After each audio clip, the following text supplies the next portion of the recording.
காலை நேர பிரதான செய்திகள்.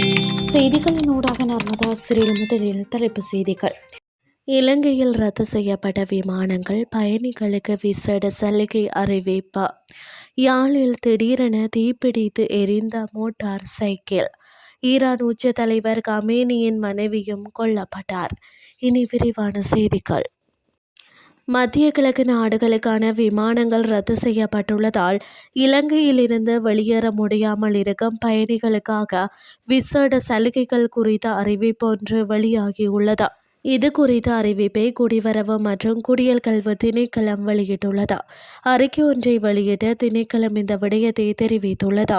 இது தொடர்பில் மேலும் தெரிவிக்கப்பட்டுள்ளதாவது, கடந்த 2026 பிப்ரவரி 28 முதல் விமானங்கள் ரத்து செய்யப்பட்டுள்ள நிலையில் பாதிக்கப்பட்ட பயணிகளின் தற்போதைய விசா காலாவதியாகும் திகதியிலிருந்து இந்த 14 நாட்கள் சலுகை காலம் நடைமுறைக்கு வரும். இந்த பிரத்யேக விசா நீடிப்பை பயணிகள் விமான நிலையத்தில் உள்ள குடிவரவு அலுவலகத்தில் வெளியேறும் போது பெற்றுக்கொள்ள முடியும்.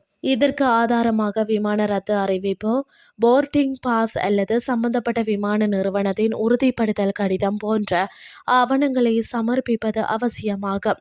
குடிவரவு மற்றும் குடியல் கல்வி திணைக்கள கட்டுப்பாட்டாளர் நாயகம் ஐ சமிந்த பத்திரராஜ அவர்களால் இன்று வெளியிடப்பட்டுள்ள இந்த அறிவிப்பின்படி ஒவ்வொரு விண்ணப்பமும் உரிய சரிபார்ப்புக்கு பின்னரே அங்கீகரிக்கப்படும்.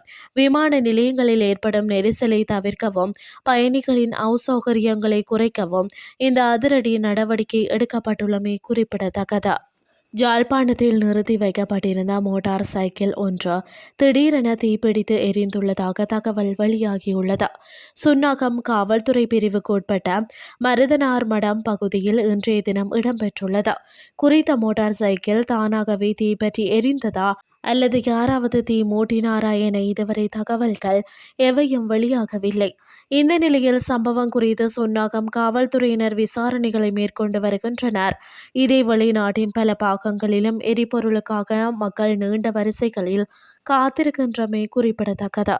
இனி வெளிநாட்டு செய்திகள்.